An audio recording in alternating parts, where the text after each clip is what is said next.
The Bible's book of Ruth is filled with raunchy innuendo, and one of its central points is about avoiding prejudice against foreigners. The book of Ruth opens with a guy named Elimelech.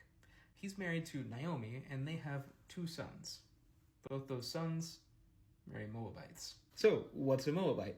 Well, if you remember back in Genesis 19, back when Lot was fleeing from Sodom and Gomorrah, he had his 2 daughters, and they got him very intoxicated and then procreated with their father. One of the offspring from that relationship between Lot and one of his 2 daughters was Moab, and Moab's descendants were the Moabites. Now, many ancient Israelites thought that basically all Moabite women were these evil seductresses, just like their ancestor, the daughter of Lot, who seduced her own father, and that they were trying to lure godly men away into sin.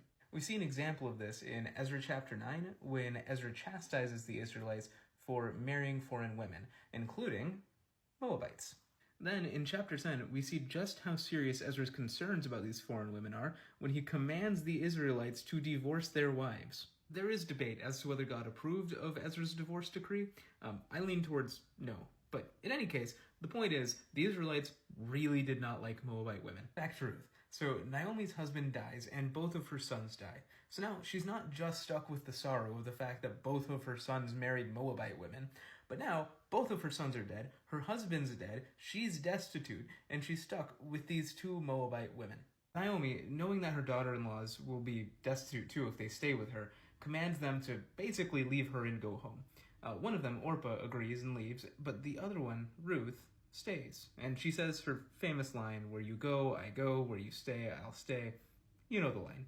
At the beginning of chapter 2, Ruth and Naomi make it back to Naomi's hometown of Bethlehem. There, Ruth decides to go to the fields of Boaz to pick some grain. Of course, Boaz is the relative of Naomi's deceased husband. If you were an ancient Israelite, you might have a feeling as to what's coming next. You've already seen this Moabite Ruth marry an Israelite man once, and now she makes it to Bethlehem, and the first thing that she does is she runs off into the fields of some rich Israelite named Boaz. The question that the initial audience reading this book would have had is, what's going to happen next? I mean, the author's already reminded us 7 times in chapter 1 that Ruth is either from Moab or is a Moabite.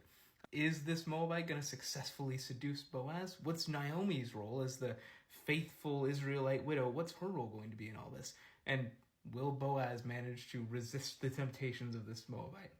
Well, it might not go how you'd think. So, like and follow for part 2, and I'll see you there.